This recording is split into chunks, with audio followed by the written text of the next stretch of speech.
Hello students, welcome to my application.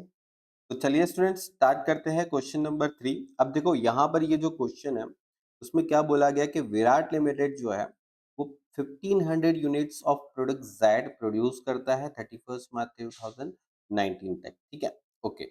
आपके पास सब कुछ डेटा अवेलेबल है, सेल्स से लेके परचेस वर्चेस सब कुछ है। देखो डायरेक्ट वेजेस भी है, फिर रॉ मटेरियल परचेस भी है, फैक्ट्री ओवरहेड भी है, ऑफिस एक्सपेंस भी है, सेलिंग एंड डिस्ट्रीब्यूशन ओवरहेड भी है, और रॉ मटेरियल में ओपनिंग और क्लोजिंग स्टॉक दोनों है। ओपनिंग स्टॉक आपके पास नील है फिनिश गुड्स का, और क्लोजिंग स्टॉक है फिनिश गुड्स का 200 यूनिट है। ओके, उसके बाद आपको बोला गया कि क्लोजिंग स्टॉक जो है फिनिश गुड्स का वो हमें प्रोडक्शन कॉस्ट पे आपको वैल्यूएशन करनी है। ठीक है, ये ध्यान रखना है कि प्रोडक्शन कॉस्ट पे आपके पास जो पूछा गया है वो प्रोडक्शन कॉस्ट के ऊपर पूछा गया है। ठीक है, चलिए। फिर 2019-20 company received the order 1200 units. Okay, 1200 unit का ऑर्डर आपको रिसीव हुआ है। ठीक है, और इसके बाद का तो हम डिटेल्स बाद में ही करेंगे। पहले एक काम करते हैं, 2019 का डिटेल खत्म करते हैं, मतलब जो अपने पास डिटेल है वो 2018-19 का डिटेल है। ठीक है, तो हमारे पास जो डिटेल्स है उसके अकॉर्डिंग पहले 2018-19 का कॉस्ट शीट बना लेते हैं। ठीक है, तो चलिए यहाँ पर बना लेते हैं कॉस्ट शीट। ये 2018-19 का कॉस्ट शीट बना लेंगे, फिर 2019-20 का बाद में। ठीक है, ये पर यूनिट आ जाएगा, और यहाँ पर जो डेटा है वो आपके हिसाब से, एक सेकेंड, मैं पर यूनिट है ना बाद में लिख लेता हूँ, पहले टोटल लिख फिर पर यूनिट लिख। चलिए देखो, सबसे पहले तो आपको क्या करना है, यहाँ पर ओपनिंग स्टॉक लिखना है, ओपनिंग स्टॉक ऑफ मटेरियल। क्यों? देखो मैं बताता हूँ। आपके पास जो रॉ मटेरियल है उसका ओपनिंग स्टॉक है, तो ओपनिंग स्टॉक ये रहा 72,000, परचेस 350, और माइनस करना है क्लोजिंग स्टॉक, मतलब 72,350 माइनस 47,000 का क्लोजिंग है। ठीक है, चलिए। तो ओपनिंग स्टॉक फिर परचेस जो है,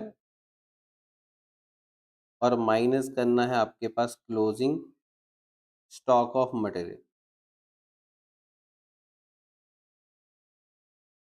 ठीक है, तो मटेरियल का इतना करने के बाद, मतलब देखो 72,000 is the opening, 3,50,000 is a purchase, and 47,000 is closing।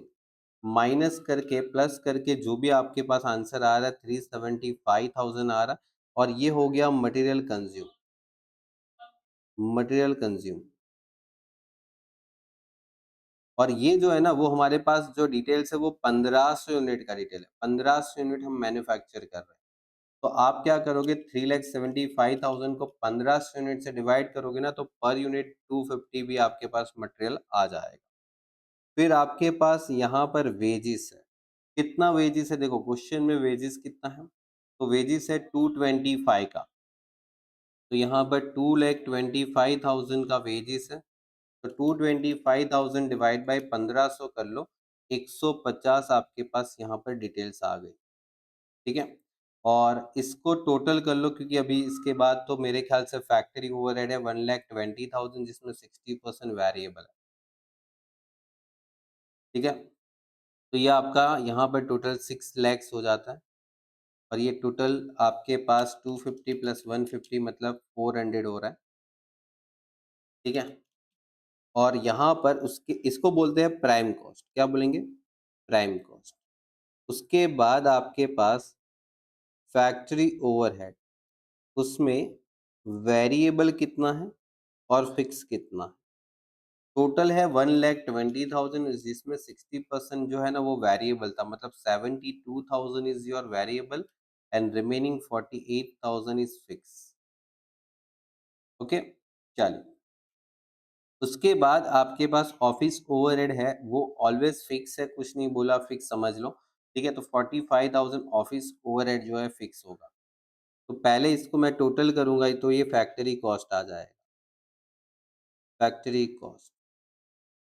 फिर इसके बाद अगर आप देखो तो यहाँ पर एडमिनिस्ट्रेशन ओवरहेड, जिसको ऑफिस भी बोलते हो, ऑफिस ओवरहेड 45,000। ओके, चलिए तो देखो 6 लैक्स प्लस 72,000 प्लस 48,000 7,20,000 और इसमें 45,000 ऐड कर लोगे तो 7,65,000। अब देखो सबको एक काम करेंगे, हम यूनिट से भी डिवाइड करेंगे। 15 से यूनिट से डिवाइड करें तो ये 48 आ जाएगा। 15 से यूनिट से ये डिवाइड कर ले 48,000 को तो 32 आ रहा है। ठीक है, 7,20,000 को 15 से यूनिट से डिवाइड कर लो तो 480 आ जाएगा। 45,000 को 15 से यूनिट से डिवाइड कर लोगे तो 30 आ सकता है। यहाँ पर ये 510 आ जाएगा। ठीक है, चलिए अभी आपके पास यहाँ पर ओपनिंग स्टॉक है नहीं। ठीक है, ये आ गया प्रोडक्ट। ये जो क्वेश्चन है ना, ये जो आता है उसको टोटल प्रोडक्शन कॉस्ट बोलते हैं। प्रोडक्शन कॉस्ट, और यहाँ पर अगर आप लेस करते हो तो फिनिश गुड्स लेस करते हो। फिनिश गुड्स कितना है तो आपको बोला गया 200 यूनिट का फिनिश गुड्स है। आपको क्वेश्चन में बोला गया, देखो 200 यूनिट का बोला गया। ठीक है, तो 200 यूनिट के हिसाब से अगर आपके पास है यहाँ पर, तो 200 यूनिट का प्राइस क्या, तो आपने जो प्राइस पे बनाया, मैन्युफैक्चर कौन से प्राइस पे हुआ, 510 की प्राइस, तो 510, तो 200 इंटू 510 कितना आ गया, 1,02,000। और ये माइनस कर दो 7,65,000 में से, तो ये 663,000, ये 510 आ गया। देखो यहाँ पर कुछ अमाउंट लिखना नहीं है। ठीक है, फिनिश गुड्स में पर यूनिट कुछ नहीं लिखते हैं। उसके बाद आपको यहाँ पर सेलिंग ओवरहेड ऐड करना है, सेलिंग ओवरहेड, जिसमें आपको वेरिएबल और फिक्स, अगेन यहाँ पर दो अमाउंट है आपके पास। देखो तो 39,000 में 40% इज वेरिएबल, तो 39,000 का 40% जो है वेरिएबल है, मतलब 15,600। 15,600 इज अ वेरिएबल, माइनस कर लो तो 23,400 जो है वो फिक्स।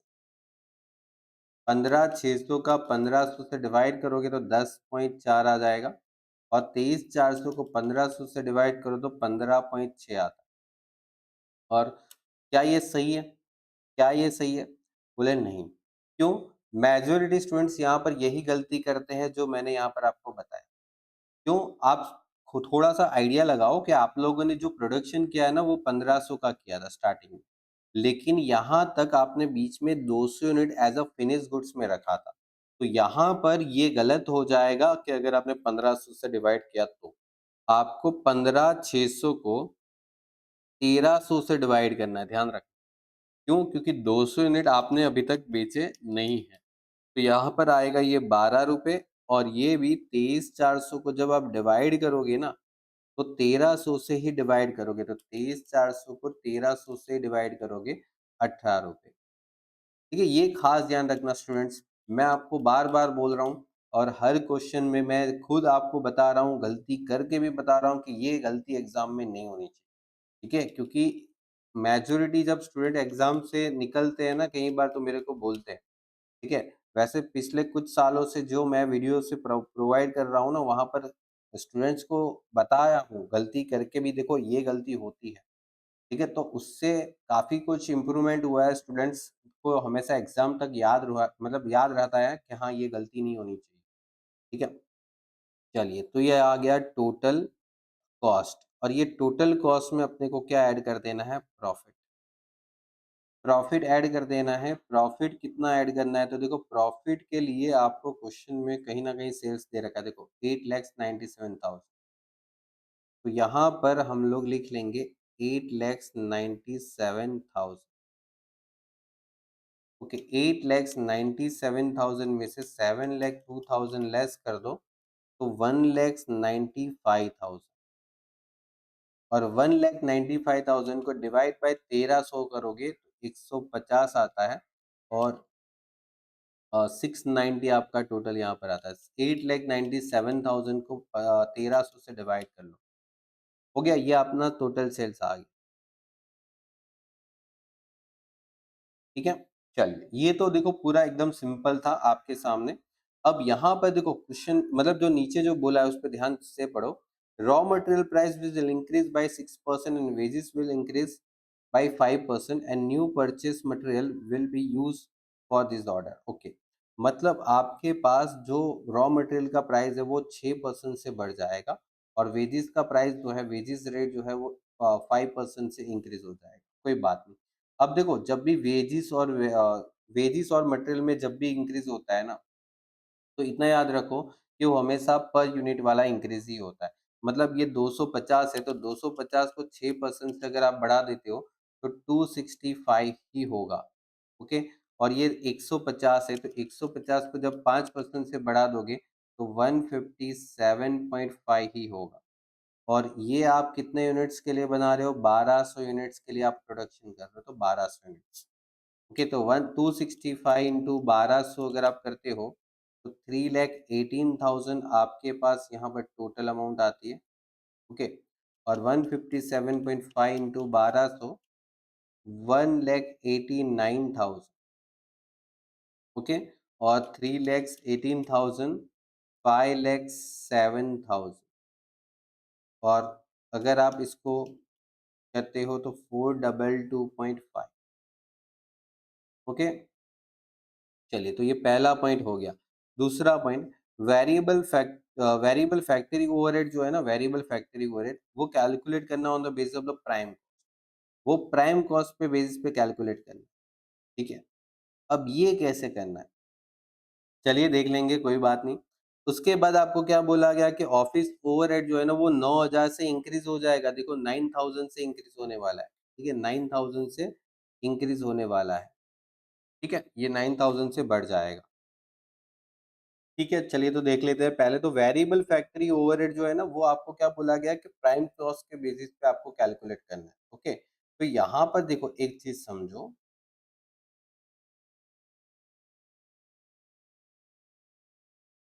तो देखो बच्चों, यहाँ पर ध्यान दे। देखो, सबसे पहले तो आपके पास प्राइम कॉस्ट के ऊपर आपके पास यहाँ पर वेरिएबल ओवरहेड कितना है। पहले पुराने के टाइम पे कितना था? 48 था, और वो भी 400 के ऊपर। मतलब 400 के ऊपर 48, तो आप इसका परसेंटेज क्या आ सकता है? बोले सर 12% आ रहा है। मतलब ये हो गया कि आपका जो वेरिएबल ओवरहेड है ना वो प्राइम कॉस्ट का 12% है। क्या मैं बोल सकता हूँ ये? यस, बिल्कुल प्राइम कॉस्ट का 12%। तो यहाँ पर भी वही परसेंटेज मेंटेन रखना है अपने को, 12%। मतलब 422.5 का 12% करता हूँ ना तो ये 50.7 आ जाएगा, और 50.7 में अगर आप 1200 से मल्टीप्लाई करते हो तो 60,840 यहाँ पर आपका आंसर आ जाएगा। और देखो, फिक्स में तो कुछ बोला नहीं होता, तो मैंने आपको बताया था कि फिक्स में यही अमाउंट उठा के रख लेना होता है और कुछ नहीं करना। ठीक है, खत्म। और एडमिनिस्ट्रेशन जो एक्सपेंसेस है उसमें देखो आपका ऑफिस ओवरहेड जो है वो डिक्रीज हो रहा है 9,000 से। मतलब आपके पास ऑफिस ओवरहेड जो दिख रहा है यहाँ पर, ये 45,000 वो 9,000 से कम हो जाएगा तो 36,000 हो जाएगा। खत्म कहानी इसका। फिर उसके बाद अभी आपको यहाँ पर क्या बोला गया कि वेरिएबल ओवरहेड जो था उसमें सेलिंग ओवरहेड के अंदर वेरिएबल ओवरहेड जो था वो 2 रुपए से डिक्रीज हो रहा है पर यूनिट। 2 रुपए से, ध्यान रखना। मतलब ये जो दिख रहा है ना वेरिएबल ओवरहेड, ये 2 रुपए से कम हो रहा है। 2 रुपए से कम हो जाएगा मतलब 10 हो जाएगा। ओके, ठीक है, तो देखो ये हो गया अपना 10 रुपीज। अब देखो इसके अलावा तो आपके पास यहाँ पर कुछ भी नहीं है। हाँ, इतना बोला है कि rate of the profit is maintain 25% of the selling price. आपकी सेलिंग प्राइस जो होगी ना उसका 25% प्रॉफिट आपको मेंटेन रखना है। ठीक है, चलिए कोई बात नहीं, वो कर लेंगे। अब एक काम करेंगे, इसका टोटल 5,07,000 प्लस 60,840 प्लस 48,000, मतलब ये आ रहा है 6,15,840। और उसमें 36,000 आप अगर ऐड कर ले तो 651,840। और इसके बाद यहाँ पर फिनिश गुड्स तो है नहीं, ठीक है, तो 651,840। और इधर वापस 1200 से मल्टीप्लाई करोगे तो आपके पास यहाँ पर 12,000 आ जाएगा। और देखो ये फिक्स कॉस्ट तो सेम टू सेम रहेगा, 23,400। चलिए तो टोटल करिए 12,000 और 23,400, मतलब 687,240 हो गया, खत्म। और देखो अभी क्वेश्चन में एक और पॉइंट है। आपको बोला गया कि सेलिंग प्राइस पे 25% प्रॉफिट चाहिए। मतलब अगर मेरे पास सेलिंग प्राइस जो है वो अगर 100 रुपए होती है और उसमें मेरे को प्रॉफिट कितना परसेंट चाहिए, 25%। ठीक है, क्वेश्चन में बोला 25% प्रॉफिट चाहिए, तो 25% प्रॉफिट मतलब सेलिंग प्राइस का 25% 25 ही होता है ना। तो यहाँ पर आपके पास 75 क्या हो जाता है, कॉस्ट हो जाता है ना। 75 इज अ कॉस्ट। तो अगर 75 की कॉस्ट पे अगर 25 रुपए प्रॉफिट होता है तब जाके सेलिंग प्राइस क्या बनेगी, 100 रुपए बनेगी। ठीक है, तो ये हमारे पास 75 की कॉस्ट पे प्रॉफिट कितना चाहिए, 25। तो मेरे पास 6,87,240 की क्या है, कॉस्ट। तो मेरे पास प्रॉफिट कितना होना चाहिए, तो इंटू 25 डिवाइड बाई 75 कितना आ रहा है, 229080, 229080। और ये ऐड कर देता हूँ तो 6,87,240 में अगर मैं ऐड करता हूँ तो 9,16,320, ये मेरा आंसर आ गया। अब मैं इसको 1200 से अगर मैं डिवाइड करता हूँ ना तो 763.6 आंसर आ गया। अब सबको आप डिवाइड करते जाओ, ठीक है, आप 1200 को सबसे डिवाइड करते जाओ तो आपका आंसर मिलता ही जाएगा। ठीक है, 1200 को डिवाइड करते जाओ, क्योंकि आप 1200 यूनिट क्या करते थे, बनाते थे। तो ये आपका हो गया क्वेश्चन कंप्लीट।